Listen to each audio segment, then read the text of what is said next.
Машхұр Жүсіп Көпейұлы. Қазақ шежіресі. Сәрсенбі Дәуітұлы. Алғы сөз. Мәшһүр Жүсіптің шежіресін оқушыға қаз қалпында ұсыну көптен бері көкейімде жүреді. Алайда араб қарпінен хатқа түсіріп ретке келтіру көп қиындық тудырды. Ғұлама ғалымның бұл шежіресі Қара Местің 5-6 қол жазбасында кездеседі. Бірінде жазылғанын екіншісіне қайта жазғанда бірер аңыз немесе өлең жолдарын болмаса бір сенімді адамнан естіген қанатты сөзді қалдырмай дәптер бетіне түсіріп отырған. Бұл шежіренің бастап жазылғанына 120 жылдай болған. Бұрын еш жерде баспа бетін көрмеген, қолжазбаның кей сөздері өшкен, кей тұстарының оқылуы қиын. Бір қызығы, Мәшһүр Жүсіп шежірені жадағай атаны тарату деп түсінбей, онда сол рудағы немесе сол елдегі батырға байланысты, ақынға қатысты, балуан жайлы, күйші туралы аңыз, әңгіме, жыр, күй, тақпақ болса, соны қалдырмай жазған. Әсіресе жастарға үлгі өнеге боларлық-ау деген дүниені тұтас қамтып, өзінше сипаттама беріп, дәлелді оймен түйіндеп, таратып, айтып отырыпты. Аса зерделі жанның осы асыл қасиетін терең сезінген Мұхтар Әуезов өз шығармаларын былай қойып, басы ашық үлгілерді жазып алып, біздің дәуірімізге жеткізген еңбек мәшһүрде мол екенін және естен шығармау керек. Сондықтан қазақ ауыз әдебиеті мен жазба әдебиетінің ғылымдық бір саласы историография бөлімінде мәшһүрдің ол түрдегі еңбегіне әрдайым орынды баға берілуі шарт, деп жазған екен. Мұхтар Әуезовтай мәшһүрдің қадір-қасиетін соншама терең түсінген қазақ аз шығар деп ойлаймыз. Өйткені Мұхаңның өзі асан қайғы, жиренше шешеннен бастап, мақал-мәтел, тұрмыс сал, жырлары дейсіз бе, эпос, лира эпос дейсіз бе, бәріне қалам тартқан ғұлама ғой. Әсіресе Мұхтар Әуезовтың ауыз әдебиетімізді тегінен түріне қарай ажыратып, әрқайсысына анықтама беруі, оларды ішінара топтауы ғажап құбылыс. Мұхаңның төл әдебиетіміздің саф алтындай қорына жан-жақты зерттеу жүргізе отырып, айтқан ғылыми пікірінің өзінің нақты шындығымен қымбат.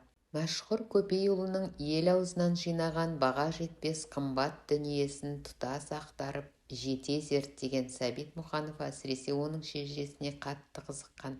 Соның ішіндегі аңыз әңгімесіне, тосыннан айтылатын тапқыр сөздер мен өткір қалжыңына ден қойып көңіл бөліпті. Ол 18 ғасырда жасаған ақындардың ішінен жыры көп сақталғаны Бұқар жырау, Бұқардың жырларын сақтап, тарих алдында ерекше еңбек сіңірген адам Мәшһүр Жүсіп Көпейұлы.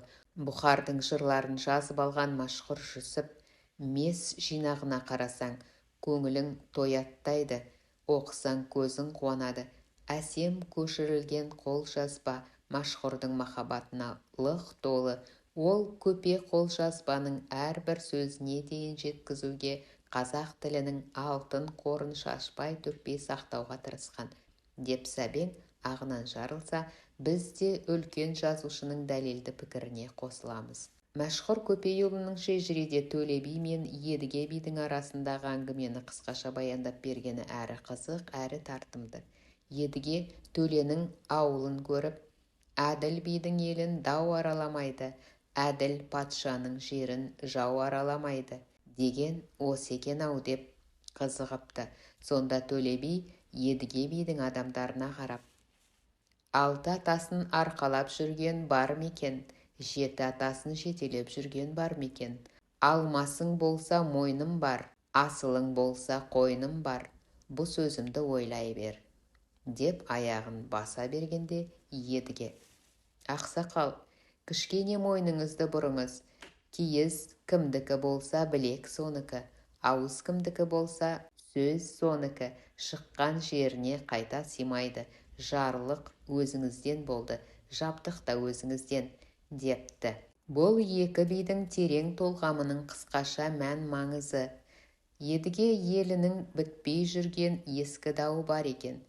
Соны бұрын талай билер келіп бітіре алмапты. 14 жасар бала би Едіге ердің құнын екі-ақ ауыз сөзбен тамамдап, екі елдің арасын жарастырыпты.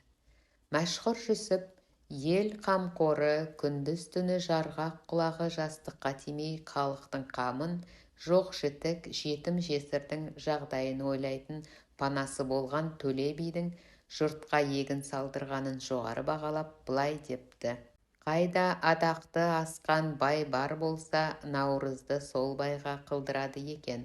Үйсін Төле билердің заманында наурыздың қадір құны астан, тойдан ілгері болады екен десе, бұл пікірі басқа да айтылған шежірелер мен жазбалардағы деректерге сай келеді. Асқан шешендігімен ел ішінде атаңызға айналған Едіге бидің бір-екі әңгімесін мәшһүр шежіресінен келтіре кетейік. Жарқырап жаз, күркіреп көк шығысымен ат қара тіл болды десіп, Едіге би аттанып, бірсыпыра кісімен Тоғас бидің еліне барды. Қым-қуыт, шым-шуыт, азан-қазан, у-шу болып жатқан жұрт жайын сұрады. Елімізде қаһарлы Жәңгір атанған ханымыз бар еді. Сол ханымыздың жалғыз баласы жардан құлап, жайрап қалғанына бүгін 8 күн болды. Мен қандай зарлап қалған болсам, жан-жануар, мал да мендей зарласын, деп жаңа туып жатқан жас төлді өзеннің бір жағына, енесін өзеннің екінші жағына қаматып, иіртіп, 8 күн 8 түн бойы мал баласы жамырғанына қарамай, хан өзі теріс қарап жатып алды. Ханның өзі Құдайдың құлы, Мұхаммедтің үмметі ме? Депті Едіге. Құдайға құл болмаған, Мұхаммедке үмбет болмаған жан бола ма? Деп жауап қайырыпты. Ертеңгі күннің таңы атып, күні шықты. Жәңгір ханның үйіне барысты. Хан тыбыр етпей жатыр. Сонда Едіге шарт жүгініп отырып, сөйлей жөнеліпті. Ақ сұңқар ұшты ұядан, қол жетпейтін қиядан, тұяғы бүтін тұлпар жоқ, қияғы бүтін сұңқар жоқ. Тұлпардың тұяғы тасқа байласа кетіледі, суға байласа жетіледі, теректен бұтақ, теңізден көбік. Ақ сұңқар әуелеп аспанға ұшты, алтын қоңырау үзіліп жерге түсті. Хан, саған Құдайдың бір жабдығы түсті, мойның жуан көтересің, күшті көтермегеннен қайтесің, оны алған Құдай одан да күшті, бұдан да күшті. Дегенде хан басын көтеріп, көзін ежірейтіп, Едігеге қадалып қарай қалды. Көз таңбалы арғында Едіге деген бір жас бала бар деп естуші едім, солмысың? Басқа біреумісің? Өзіңді танытшы, деді. Болсақ болармыз, деді Едіге. Айтқан аузыңнан айналайын, сені тапқан қатыннан айналайын, көтер алмай жатқан басымды көтерттің, енді өзімді бір жолата тұрғызып кетші, депті. Сонда Едіге: сенің бұл қайғың жиылған көптің тобында қалады, түзу мылтықтың оғында қалады, жүйрік аттың тұяғында қалады, қыран құстың қияғында қалады, жыландай иіріліп, құйындай үйіріліп, асқан судың бойында қалады, ақ маралдай керіліп, аяғын бір басуға ерініп, ырғала басқан сұлудың қойнында қалады. Өлім деген шіркін өрт емес пе? Осы айтылғандар оны сөндіретін су емес пе? Ит өз құйрығын өзі көтеріп жүрмесе, оның құйрығын кім алып жүрмек дегені? Адам өз көңілін өзі көтеруге керек дегені емес пе? Дегенде хан орнынан ұшып түрегеліпті. Десе, Мәшекеңнің көкірегі қандай жарық еді, жүрегі қандай нәзік еді. Өйткені осы қысқа ғана уақиғада қаншама өмірдің қатпар-қатпар қайшылығы, терең сыры жатыр. Мәшекең қазақтың салт дәстүріндегі бір қызық жағдайды еске салып кетеді. Егер бір азаматтың ұл баласы болмай кілең қыз болса, артынан жиендерін асырап бала қылып балу мәселесі, бұл әрине шаңырақ иесі болмай қалады, деп қатты қайғыратын біздің ағайындарға таптырмас олжа. Машқұрге сөз берсек, есен бозымның есенінен ерген тұқым жоқ. Есеннің 7 қызы болған. 7 қызын 7 жерге беріп, әрқайсынан бір баладан асырап алып бала қылған. Десе, бұл да халқымыздың есте мықтап ұстар асыл қасиеті. Мұхаммед пайғамбардың өзі, қызды балам демеген менің үмбетім емес, депті ғой. Көпей баласының шежіресінде Абылай хан, Төле би, Қаз дауысты Қазыбек, Қабанбай, Бөгенбай, Шанышқылы Бердіқожа, Ұлбике, Шернияз сияқты шашасына шаң жұқпайтын жүйріктер жан-жақты сөз болады. Осы еңбекте Дос батырдың ұрпағы жайлы тәлім-тәрбиелік мәні бар мәлімет ұшырасады. Дос батыр болған, қалмаққа таң атырып күн шығармаған. 78 жасында жалғыз баласы Қожаназар екеуі қолға түскен. Сонда қалмақ өлтіріп тастайық деп сыбырласыпты. Сол сыбырласқан құлағы шалып қалған Дос батырдың айтқаны: сыбыр-сыбыр етеді, сыр құлақтан өтеді, сырласпаған жат шіркін, өзім өлсем боғымай, Қожаназар құлынымай, деп жылайды дейді. Қалмақ мұнысын көрген соң, әкелі балалы өзді кеңессін, бірін бізге олжаға қалдырсын, бірін еліне баруға босаттық, депті. Сонда бала ұшып тұрып жылап қоя беріпті: әкетай, мен лағың болайын, мені Құдай жолында құрмалдық деп қалмаққа бер де, ел жұртыңды таба көр. Сақалыңның ағында, өлеріңнің шағында, қалмақтың моласында қалмай қазақтың даласына барып қала көр, депті. Дос батыр айтыпты: қалмақ шалға зәру емес, жас ұланға зәру. Қаздың етін асадым, 78 жасадым. Сені қалдырып мен елге барсам, екінің бірі егіздің сыңары айтады. Алысым былай тұрсын, жуығым айтады. Дұшпаным былай тұрсын, досым айтады. Мына жалмауыз талайдың басын жалмаған жалмауыз емес пе?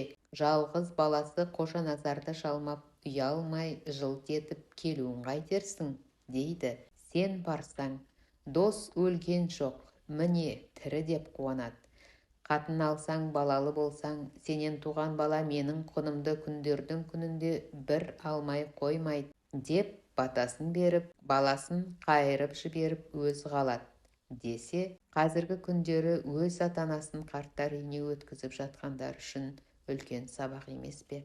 Осы аз ғана үзіндіде әке мен баланың арасы, дос пен қастың арасы, жақсы мен жаманның арасы, өз елі мен кісі елінің арасы тайға таңба басқандай ашық, айқын. Әсіресе тұтқындағы екі жақын адамның бірін-бірі қия алмай, туған елге сен бар, жоқ сен бар деп жол беруі, бұл біздің қасиет орнап бақ қонған ата-бабаның асыл дәстүрі. Сол Дос батырдың айтқан сөзі айнымай келіп, Қожаназардан туған немересі Жидебай батыр болып, қалмақтан атасының кегін мықтап алды. Жетім өсіп жасында қаншама бейнет көрсе, қартайғанда рахат көріп, Жидебай батыр Абылай ханның ең сенімді қолбасшысының бірі болыпты. Бұл жағдай біздің жас жеткіншектерді өткенімізді қатыр құрмет тұтуға, бір Алланы, әулие, әмбиелерді қасиеттеуге шақырады. Ата-бабамызда бұрын жақсылар мен жайсаңдар көп болған, бір күнде 10 рет ұрыс майданына кіріп, жауды жапырған Қарасай батыр, 300 даусына түгел қаратқан Төле би, Қаз дауысты Қазыбек, Әйтекелер осындай биік жандар. Бұлардан басқа Бөгенбай, Қабанбай, Олжабай, Шанышқылы Бердіқожа сияқты асқан батырлармен бірге Нұрфая әжеміз бен Қарғабат әжеміздің де ғажайып абзал адам болғаны жөнінде бұл шежіреде мәліметтер жеткілікті. Халқымыздың барлық тірлігі 4 түлік малға байланысты болғандықтан, осы еңбекте енші алысу, қыстау, жайлау бөлісу, мал отарлату, сол малға байланысты билік айту мәселесі де аз жазылмаған. Біздің елімізде жет атасын білмеген жетесіз деген аталы сөз бар ғой. Ата тегін білмеген кешегісін білмейді, өткенін байыптамаған ертеңін ойламайды. Сол үшін тарихымызды жастарға жан-жақты ұғындыруымыз керек. Сондықтан халқымыздың өмір жолын, хандарымыздың ізгі әрекеттерін, билер мен шешендердің қанатты сөздері мен әділ төрелігін жұртшылыққа тұтас жеткізуге тиіспіз. Тарихта не болмайды? Өйткені ол ұзақ өмір ғой. Алайда біз шындықтың бетіне жасқанбай тік қарауымыз керек. Кешегінің мықты жері де, осал тұсы да бізге ауадай қажет. Жақсы болса несімен болды, жаман болса қандай жағдайда сол жаманшылыққа ұшырады. Екеуі де сабақ, екеуінен де үйренуіміз тиіс. Аса үлкен ойшыл шәкәрім қажы, шыннан өзге құдай жоқ десе, біздің бәріміз де осы деңгейде тапсақ, нұр үстіне нұр болар еді. Сәрсенбі Дәуітұлы, филология ғылымының кандидаты. Машхұр Жүсіп Көпейұлы, қазақ шежіресі. Біздің бұл қазақта тасқа таңба басқандай анық шежіре жоқ. Оқуға сенген ұмытшақ, деуші оқуды керек қылмаған. Жазуға сенген жаңылшақ, деп жазуды керек қылмаған. Оқу мен жазудың жоқтығынан жазылған шежіре болмаған. Естігенін ұмытпайтұғын, құлағының тесігі бар, кеудесінің есігі бар, ұқпа құлақ жандар болған. Сондай жандардың айтуыменен кеудесі хат, естігені, көргені жат болған кореялар кейінгіге ауыздан ауыз алып айтумен үлгі өсиет қалдырған. Біздің қазақта шежірені басқа жұрттан ақтарып, таптырып алған кім екендігін сөйлейік. Қазақ болғанда, бұл қазақта қажыға ілкі бастап барған уақ Нүркен бай. Тоқал қатынмен барып, 4 жыл жолаушылықпен жүріп, 5-ші жылда қайтып, аман-есен елі жұртына келген. Сол Нүркеннен соң 2-ші қажыға барушы Күлік Самай сопы мен Баянаула дуан болып ашылған кезде Ноғай Байжан Қазірет екеуі болған. Екеуі де сол жақта өлген. Солардың кеткен жылы қой жылы еді. 1858 жыл болса керек. Осы сөзді жазып отырған Мәшһүр Жүсіп дәл сол жылы туған бала.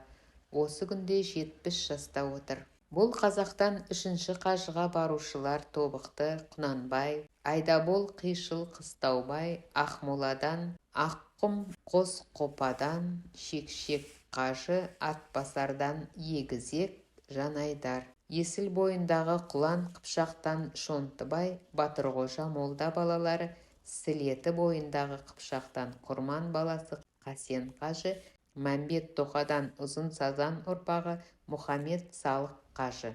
Өр Алтайынан Алда-Жұман немересі Ешмұхаммед қажы. Ертіс бойындағы Апай бөріден Құдияр қажы, Көкшетаулық Атығайдан Қожахмет қажы. Егізек Жанайдармен бірге барған Сұлтан Қожа қажы, Қишыл Қыстаубаймен бірге барған Жәмек Қожа, Байзолда Ишан. Бұларды қалдырмай жазып жатқаным, тірі қайтып келгендерінің бір сыпырасымен ауызба-ауыз сөйлесіп, мән-жайына әбден анық болғанымды түсіндіру үшін. Орта жүзден 20 кісі болыпты, кіші жүзден табандаған 100 кісі болыпты. Ішінде Нұрпейіс Хазірет, Досжан Халфе бар дейді. Қазақ мұнан бұрын бүйтіп бас қосып қажыға бармаған екен. 120 кісі болып, арасын айырмай тізе қосып, қол ұстасып жүрген соң, және өздері де көзге түсерлік әр таптың қасқа жайсаңы болғандықтан көргендер таңырқарлық болыпты. Қазақ байқұстың салпиған тымағының құлағын, сүйретілген тонының етегін, аңқиған аузын көрген соң, көрген қызығып сұқтана бастайды ғой. Ноғай өкілі мен Сарт өкілі таласыпты. Ноғай өкілі бұлар мас көптік, мен де мас көп кісісімін деп. Сарт дәлелі бұлар бұхар тіл, мен де бұхар тіл кісісімін деп. Меке бастығын Шәріп, Медине бастығын Шайхы дейді екен. Екі Шәріптің шәріптері, шайхылары бас қосып, алдарына алдырып сұрапты. Сіздер мас көпсіздер ме, жоқ бұхар тілсіздер ме деп. Сонда қажы басы Құнанбай екен. Ол кісі сөйлепті. Біз мас көп сас күбіңізді білмейміз. Бұхар тіл, сұқар тіліңді де білмейміз. Тіріміздің билігі Алдияр, ұранды төреде, өліміздің билігі Алла, ұранды қожада. Қазақ деген жұрт болады екен-ау, деп аң-таң қалысыпты. Тарих ақтарып, шежіре қаратыпты. Таба алмапты. Бір буырыл бас сөйлепті. Бұл тарих табылса, Бағдат Шәріпте имам Ағзам кітапханасы деген үй бар. Жау таламаған, ешқайда шашылып бытырамаған, табылса сонан табылады деген соң Бағдат Шәріпке желмая мінгізіп кісі жіберіпті. Бұлар өз артасынан кіші жүз Досжан халфені жіберіпті. Барған кісілер табылды. Қазақ деген жұрт анас сахабадан өсіп өніп өрбіген екен деп нұсқа көшіріп алып келіпті. Сонан кейін бұл 120 кісі ортасынан расход шығарып, қазақ тақиясы деген тақия салдырып, сол үйді Құнанбай атына жаздырып, мұнан былай қазақтан келген қажы осында түсетұғын болсын деп, қазақтың өзінен ие болып бір шайқы тұратын болсын деп, сонан былай қазақ та ел жұрт екендігі, фұсырман екендігі әйгіленген. Бұлардың қажыға барған жылы баяғы жұт қояннан бұрын қаракиік жылы еді. Қишыл қажыға кеткенде қатыны буаз қалып, ұл тауып атын Мекебай қойған. Сол Мекебай тірі. 53 жасқа аяқ басты. Баянаула, Қызылтау жып-жылтыр мұз болып, жылқы біткен Тінеке, Шолақ, Сілетіге кетіп, қара мал семіз күйлі шығып, мал мен мұзды атанды деп, сол қыс жайында екінің бірі егіздің сыңары біліп, сөйлеп отырушы еді. Бұл күнде алай-дүлей ұйқы-тұйқы ала-сапыран болып, бүтін естінің өзі де қалған жоқ. Жарым естілер шала-шарпы білгенінен айырылып қалды. Құнанбай қажының қажыға барған жылы 1874 жыл. Өзінің өлгені 1888 жыл. 81 жасында тауық жылы өлді. Бұл Меккедегі тақия әуел Құнанбай атына жазылған.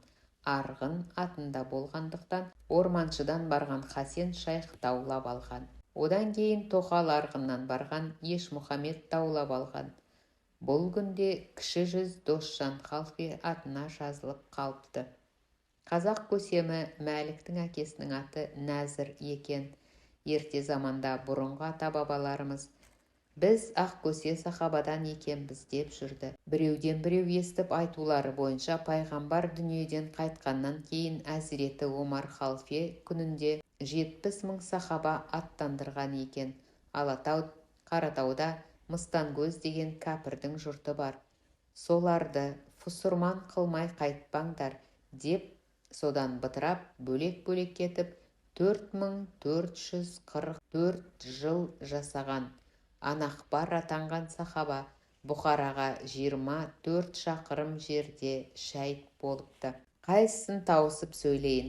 Ақкөсе, Имам, Бабыр, Құттықожа, Аққояндар Қаратауда шәйт болып, молалары Қаратауда бұл күнге шейін әлі жоғалмаған.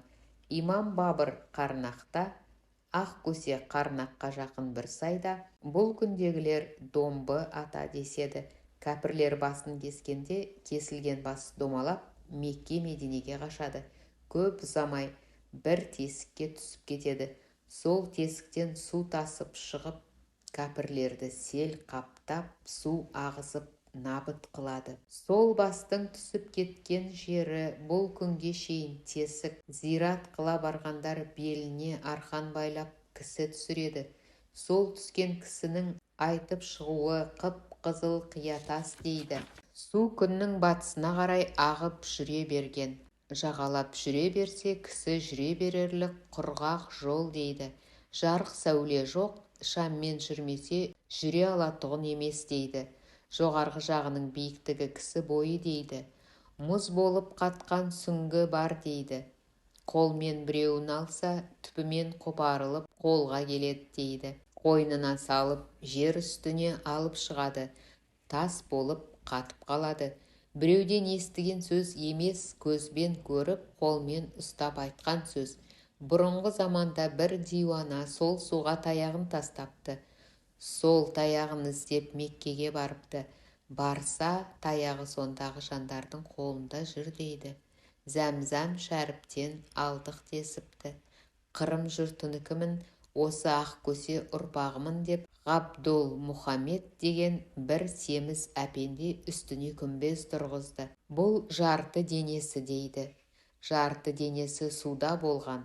Ұят жерін жұрт көзінен жасыру үшін дейді. Өзіміз нандық. Нанған үшін жазып отырмыз. Аяқ жағы суағар судың жолы, бұрынғы ата-бабаларымыз. Мынау ақ көсе сахаба бабаңның моласы деген соң, бабамыз деп, біз соның рұм бұтағымыз деп кеткені сол екен. Қазақ түбі анастан екен деп, Тобықты Құнанбай, кіші жүз Нұрпейіс Хазірет айтып келген солар. Біздің айтатұғымымыз, естіген құлақтың жазығы жоқ. Басқа жұрттан шығып, тарих жазушылар қайдан шығып, қайда барып ұшырасарыңды білмейді. Анас пен Мәлік Хазіреттері араб, қазақ өзін араптан шығарып, туғызып пайғамбарға туысқан бауыр болғысы келеді дейді. Мына мен мәшһүр Жүсіп Көпей баласы осы сөзді жазып отырмын. Бақсыдай балашып, түлкідей түс көріп, жауырын жағып, құмалақ салып айтып отырғаным жоқ.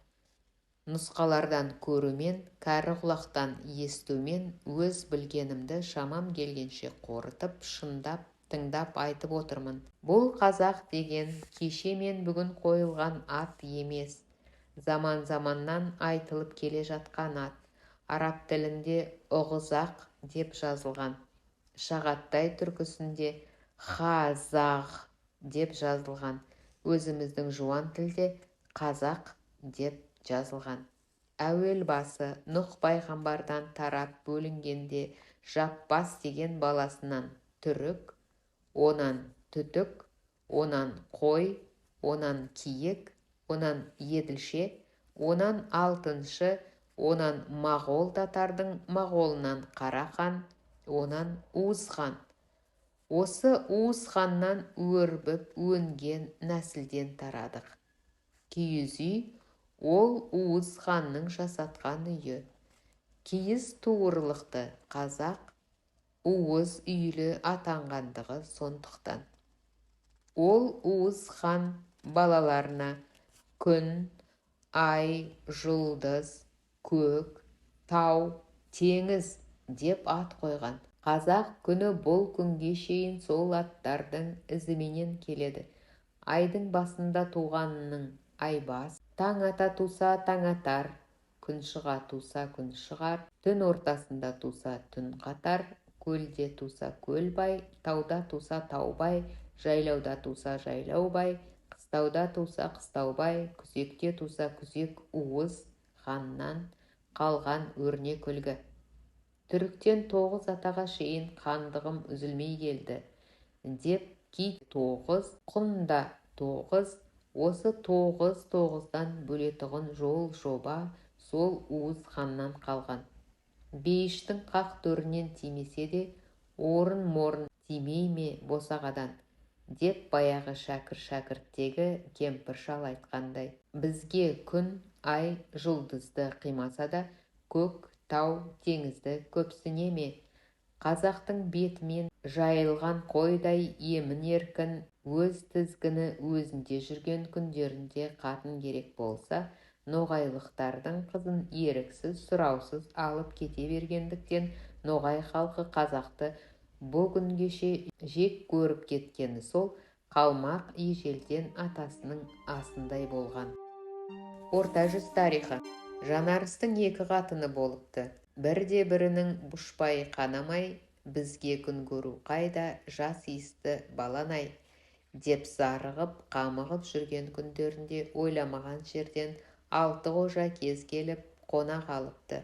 Ой, Құдай-ай, берді ғой бала беретұғын, әулиелер келді ғой, сыйынбасам маған серт, қолдамасаң саған серт, сарт болсаң садағам кет, деп 6-ауына 6 қой сойыпты. Кір қоңдарыңды жудыр, аттарыңды тынықтыр, осы қойларыңның етін жеп тауыспай жібермеймін деп.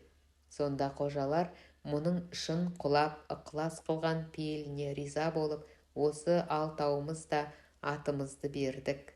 6 ұлға ата боласың, деп баталарын беріпті. Аттары Қарақожа, Аққожа, Ақтамберді қожа, Дара қожа, Есімқұл қожа, Қосым қожа. Сонан соң қатындары буаз бола бастап, бәйбішеден 4-еу, Тоқалдан 2 туыпты. Алтауына 6 қожаның атын қойыпты. Бәйбішеден туған 4 бала: Қарақожа, Аққожа, Ақтамберді қожа, Дара қожа. Қарақожадан Арғын, Аққожадан Найман, Ақтамберді қожадан Қыпшақ, Дара қожадан Қоңырат. Тоқалдан туған Есімқұл қожа, Қасым қожаның біреуінен Керей, біреуінен Уақ. Естіген құлақтың жазығы жоқ. Арғын апасы қыз күнінде оң жақта отырып, бір төремен айқасып қалып, еркек бала тауып, бұл қалай деушіге дәнемедей алмай шашын тарай берген екен. Сонан баланың аты Тарақты қойылып, төре жоқта тарақты төре болуға жарайды деген де сөз бар. Ит жаманы барақты, ел жаманы тарақты деген де сөз бар. Қыздан туғанның қиығы жоқ, деп Арғын балаларына Тарақты ноқта ағасы болған десет. Орта жүз Тарақтымен қосылып, 7 арыс ел аталған. Арғынның бәйбішесінің аты Аргүл бәйбіше. Мұнан Қотан, Ботан деген 2 ұл туған. Ботан қыршын жасында өліп қалып, нәсіл тұқым қалмаған. Қотаннан Мейрам сопы жалғыз. Сұрасаң Арғатамды, ер Қотанды, Сұлтанбек әзіден ол бата алды. Мейрам құлы Қарашаш бір қыз туып, қуандық, сүйіндік боп, сонда атанды. Уақ жарқын би Көтеш ақыннан сұраған екен: бұл ақындық ата бабаңызда бар меді, нағашы тегіңізде бар меді деп. Сонда Көтеш ақын айтыпты: қазақта Арғын аға болған зерек, басқадан ол кісінің жөні бөлек. Біздердің түп атамыз ақын Қотан, өзгеден өлеңге үстін болса керек. Осындай сөздерден біздің Қотан деген бабаларымыз болғанын білеміз. Бұхарекең айтыпты деген бір сөз бар. Бәрімізді сұрасаң, Қотанбайдың баласы, Арғындардың сабасы, Қарақожа бас болып, Қабылда болған дуасы. Арғын тоқалының аты Момын. Бұл Момыннан ақ сопы, қара сопы, сары сопы, арық сопы, нәдір сопы. Ақ сопыдан Толыбай ұранды Қанжығалы, Маябоз ұранды Тобықты. Қара сопыдан Қарақай ұранды Қарауыл, Барлыбай ұранды Бәсентиін. Сары сопыдан Ошбай ұранды Атығай, 12 атаның ұлы Дәуіт. Арық сопы, нәдір сопыдан Үрімбұтақ, Жұрағат жоқ. Арғын бабамыз 106 жасында бір тоқал алған, аты Айнагөз. Онан туған баланың атын Таңбы сопы қойған. Таңбы сопыдан Үсенбай, Елемес, Елеместен Ериман. Бұл Ериманнан Шағыр, Бөлтірік. Шағырдан Ақай, Жолдыбай, Тағышы, Аманжол, Сом жүрек. Аманжолдан Көшей, Көшейден Шақшақ батыр, Шақшағұлы Қошқар, Қошқарұлы Жәнібек батыр. Әз Жәнібек аталған, мойны бұрылмайтын, беті қайтпай тұғын жан болыпты. Әз Жәнібектен Дәуітбай, мұнан туған Мұса батыр. Мұнан кейінгілер Бірімжан, Қазыбек, Бірімжаннан Қорғанбек, Дәуренбек, Қорғанбектен Ғазымбек. Шағыр Бөлтіріктің Бөлтірігінен Сырлыбай, Сары. Елеместен туысқан Үсенбайдан Қарамерген, мұнан Байтажы. Ауыл тілінде әңгіме болған Байтажының есепшісі деген осы Байтажы екен. Ақташы, Бұғышы, Байташы, Тағышы, Шаршетім, Шақ-шақ десе білмей тұғын жан жоқ. Қараман, Төлек, Қырық мылтық дегендер де бар. Тоқал Арғын деп сөйленеді. Орынбор жақта 6 болыстан асатұғын шығар. Біздікі Ұзынқұлақтан естіген сөз, кем кетік қалған құтқанын Майқы би аталған, Аққажақ пен Нақақ аталған інілеріміз түгелдер деп сенеміз. Біздей алшыған шалатанған ағаларын өсірмесе, өшірмес, далада жүріп тепсе тұғын кері кеткеннің саяғы емес едік. Тоқал арғыннан 2 Жәнібек шыққан, бірі Шақшақ Жәнібек, бірі Қара Балуан Жәнібек. Мейрам тарауы. Мейрам сопының қайны Алшын Құдыспай екен. Қалыңдығының аты Нұрфая екен. Өзін қыс ішінде ұзатыпты. Нұрфаяның өз шешесі өліп қалған екен. Бикешке шешесінің жоқтығын білдірмейін деп, Нұрфаяның ағасының қатыны жеңгесі еріпті. Түйенің басын жетектеуге бір жетім ертіпті. Көш ілгері кетіп, күйеу жігіт артта қалып, көштің ізімен келе жатса, көштегі 3 әйел түзге отырыпты. Жолшыбай түзге отырған кім деп қараса, біреуінің зәрі тоңды бір қарыс айырып жіберген екен. Түнде қойнында жатқанда қалыңдығы Нұрфаядан сұраса, ол Қарғабат еді дейді. Ол отыра қалып күрілдеткенде қасындағы өзімізде шошып қаламыз. Ат та тас-талқан болып үркеді депті. Елге келіп орныққан соң, 2 елдің арасы жау болып, қайын сіңлісін ертіп келген қатын еліне қайта алмай қалыпты.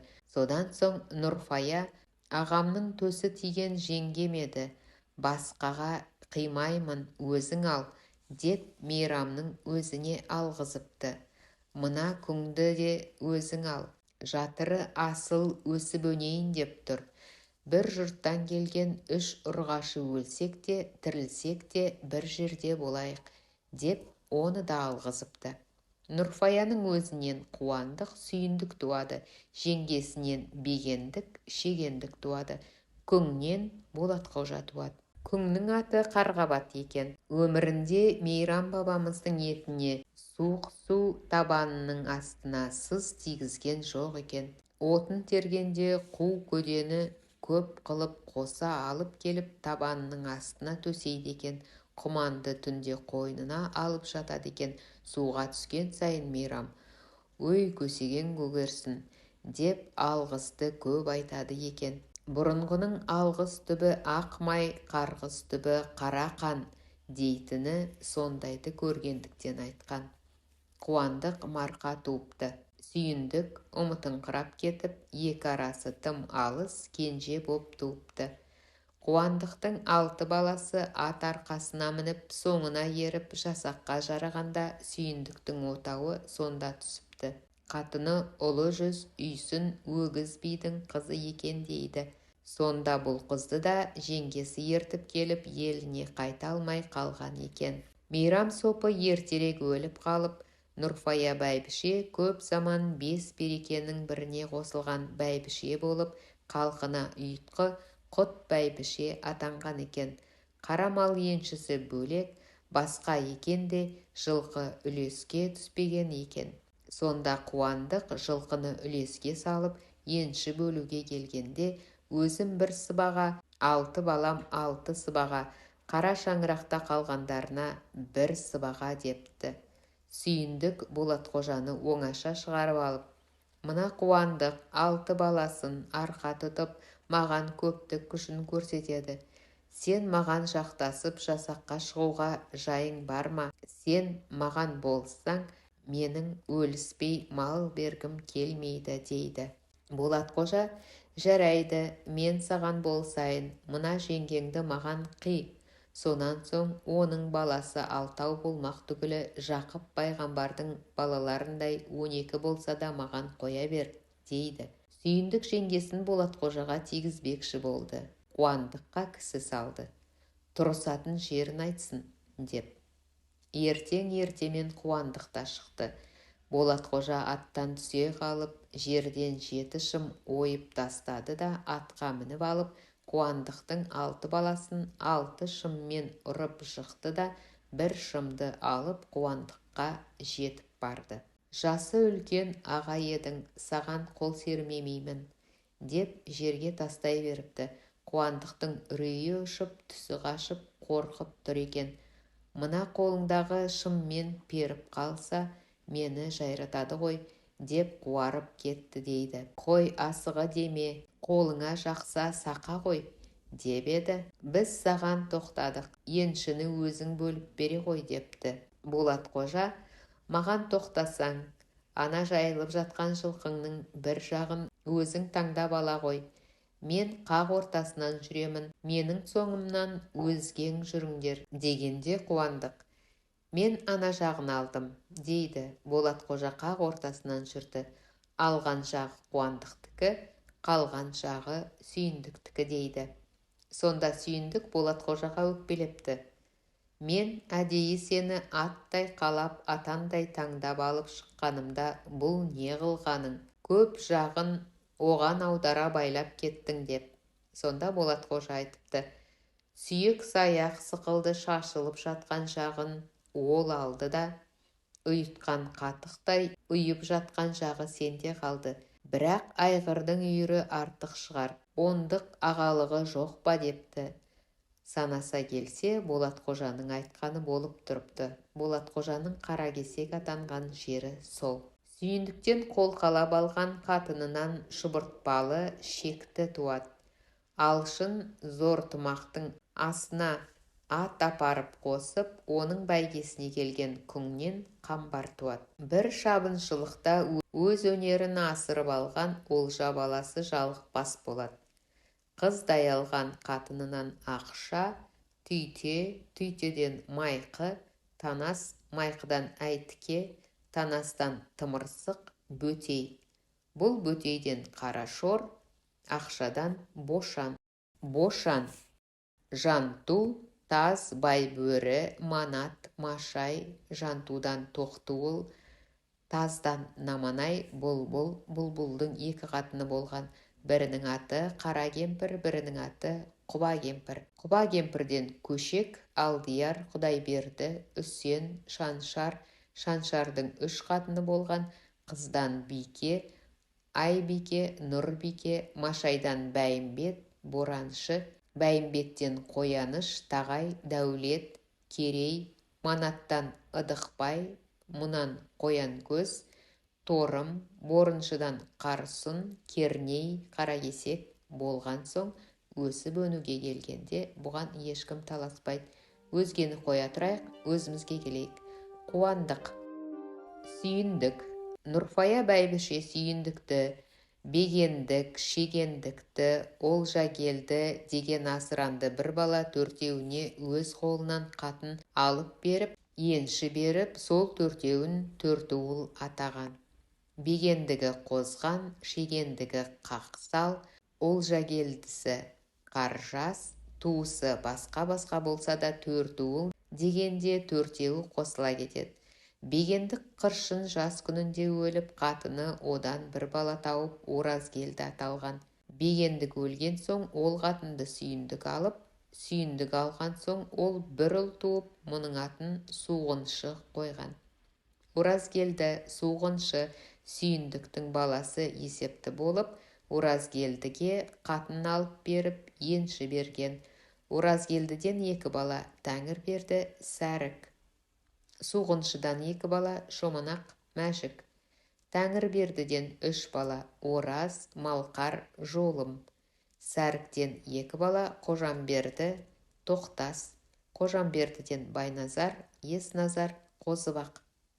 Тоқтас екі қатын алған, бәйбішесінен Есіл бойындағы Қарақозған, тоқалының аты Сарықыз. Онан туғандар Сарықозған атанады. Қозған деген кісі аты жоқ. Қозғала берген соң шіркін қоза береді екен ғой деп Қозған аталған. Қақсал деген де кісі аты жоқ. Қақсай берген соң Қақсал атанған. Қуандық, Сүйіндік, енші алысқанда қара бауыр қылып аламыз деп таласып, асық қаржысып алғандықтан Олжагелді Қаржас атанған. Баяғы Бегендіктен Оразгелдіні, Сүйіндіктен Суғыншыны тапқан қатын Сүйіндік өлген соң байға тиіп кетіп, Қуандықта Тимеш деген елде Оразды тапқан. Бала күнімізде қариялар аңыз қылып айтып отырушы еді, бір қатын 5 елді өсірген екен деп. Сүйіндіктен Суғыншы, онан Шоманақ Мәжік дедік. Суғыншының қатынының аты Жолбике, Бұл Жолбикеден жан болды, құл болды, жол болды туады. Шоманақ өлгенде жол болды, емшекте қалған бала. Жолбикені қаржас алып, жол болды апасының құшағында кетіп, оған қатынды қаржас алып беріп, енші беріп, мал жанданып, жан жанданып, үйлі баранды болғаннан кейін бауырларын тапқан. Құл болды балаларынан зорлық көре бастағанда, бірі боз қасқа сойып, бірі көк қасқа сойып, қаржас пен орманшы бірге бастайды. Бұл бұрынғы өсіп өнбеген күнде болған жұмыс. Бұл күнде өсіп өніп көбейген соң ешкімді керек қылмайды. Бірақ ұрандасқанда жолбике дескенде бірігіп кетеді. Шоманақпен бір туысқан Мәжіктен малай, жәдігер, малайдан Қатке, Дәулет, Жәнбек, Тыныбек, жәдігерден Бәйтік, Шақай, Сары. Бұл малай жәдігер ұрпағы. Өзге төртуылға қарағанда аз болғандықтан күні бүгінге шейін төртуыл атында. Құл болды мен туысқан. Жан болды өспегендіктен күні бұл күнге шейін жан болды атымен аталады. Бұрынғы ақындардың өлеңі. Мәжікпен бір туысқан ер шоманақ қойыпты құл болдыны құдай қалап. Құл болдының бәйбішесінің аты Мақпал. Мақпал бәйбішенің тұңғышы Күлік, ортаншысы Тұлпар, кенжесі Айдабол. Айдабол 13-інде Айдабол би атанған екен. Ол заманда Арғын Сырдарияның күн батысында жүреді екен. Арғын дариядан өтіп Қаратау жайлайды деген сөз естіле бастаған соң, Қарақалпақ Арғын бұл жаққа келсе, таң атырып күн шығармайды. Өткелден өткізбейміз деп, өткел аузын алып тұра қалады дейді. Сыр суында аяқтап өтетұғын өткел болмайды. Сонда Мақпал бәйбішенің астында тор жорға аты бар екен, нар жетелеп, судан өтерде қара шұбар манат белдемшесінің етегін жинап алды да, іркілместен аты да үйректей қайқаңдап, жүк мүгімен нарлары да шегініп тұрып қалмай, байпаңдап өте шықты дейді. Өткізбейміз деп тұрғандар ләм-мим дей алмады. Пай, бәйбішенің бөксесіне болайын десіпті. Сонда Мақпал бәйбіше: күлсең күлерсің, күндердің күнінде көбің, езуің жия алмай жүрерсің. Бұл қай бөксе, Айдабол шыққан бөксе, артың болса Айдаболдай ұл тап, деп жүре берген екен. Күлік, жүрген жерің бүлік, атанған күлікке келейік. Күлік қырғызша жүйрік делінген сөз. Қыс шілдеде жілік жүгірет, жаз шілдеде күлік жүгірет. Өзінен жүйрік туа беретұғын ел. Екі қатыны болған, бәйбішесінен Тілеуімбет, Наурыз, Дәулет, Тоқалдан Өтепберді, Данияр, Сексен, Өтепбердіден Ақыл, Қошқар, Өтепбердіні жан білмейді. Ақыл Сексен атанған, Ақылдан Бейбіт, Жапалақ, Дәріпселі, Мырзакелді, Айбас. Ақылдың қалмақтан қалған қатынның аты Сұлым. Онан туған қой келді, жыл келді. Ақыл өз қара шаңырағына Бейбітті ие қылып, кенжесі Айбасты Сұлымның қолына кіргізіп, соның шаңырағына ие қылған. Ақылдың қалмақ қатынынан туған қой келді, Самыраттың асында өз тұсында 300-ден балуандығын асырған. Бұқара балуаны атанған, Қоңыраулы балуанды жығып, бәйге алып кеткен. Самырат Бұхарды билеген Данияр биден туған Мінайдар ханның баласы. Қой келді балуан жалғыз барып, қалмақтан бір еркек бала алып қашып келіп, атқа отырысы дулығадай болған соң, атын Дулыға қойып, асырап алып, бала қылған. Бұл күнде Қызылтауда Дулыға-тас деген тас бар. Сол Дулығадан Үрім-бұтақ жұрағат бар. Дулыға балалары Тоқанай, Тоқай, Тоқанайдан Өтебай молда, Тоқайдан Оразайлар, бәйбішеден Күнтай, Тақашбай, Тақашбайдан Қуанбай, жалғыз. Тақашбай ел тауға қонып жатқанда өлген екен. Сол күнде Қуанда 300 қой бар екен. 100-ін сойып, әкесіне ас беріпті.